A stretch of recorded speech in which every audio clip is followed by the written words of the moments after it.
سورہ یاسین فجر کے بعد پڑھنے سے ہر خواہش پوری ہوتی ہے۔ نبی کریم صلی اللہ علیہ وآلہ وسلم نے فرمایا، مومن کو ایک سوراخ سے دوبارہ ڈنگ نہیں لگ سکتا۔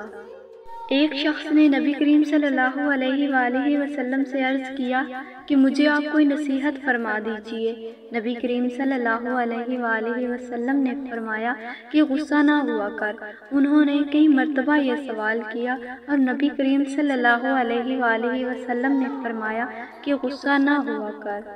نبی کریم صلی اللہ علیہ وآلہ وسلم نے فرمایا، اگلے پیغمبروں کا کلام جو لوگوں کو ملا اس میں یہ بھی ہے کہ جب شرم ہی نہ رہی تو پھر جو جی چاہے وہ کرے۔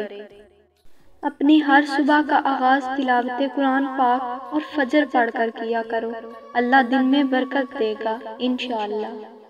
نبی کریم صلی اللہ علیہ وآلہ وسلم نے فرمایا، آسانی پیدا کرو، تنگی نہ پیدا کرو، لوگوں کو تسلی اور تشفیع دو، نفرت نہ دلاؤ۔ رسول اللہ صلی اللہ علیہ وآلہ وسلم نے ارشاد فرمایا، کوئی مسلمان کسی مسلمان پر ظلم نہ کرے اور نہ کسی ظالم کو اس پر ظلم کرنے دے۔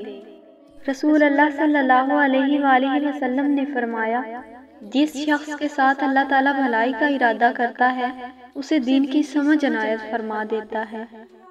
حدیث نبوی صلی اللہ علیہ وآلہ وسلم ہے، کسی کو نیکی کی تلقین کرنا صدقہ ہے اور کسی کو برائی سے روکنا بھی صدقہ ہے۔